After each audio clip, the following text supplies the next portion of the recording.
হে everyone, আমার নতুন একটা ব্লগে সবাইকে স্বাগত।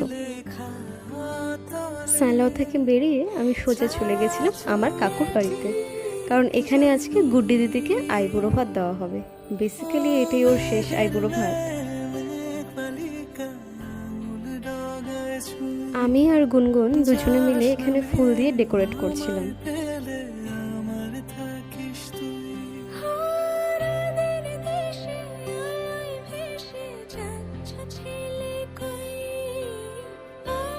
আর এই হলো আমার কাকু আর ছোট মা। এখানে ছোট মা আর গুড্ডি দিদি ভীষণ কান্নাকাটি করছিল।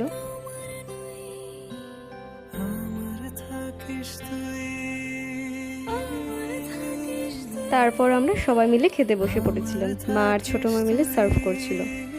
ভিডিওটা ভালো লাগলে প্লিজ সাবস্ক্রাইব করে দিও। দেখা হবে অন্য কোনো একটা ভিডিওতে। এখন বাই।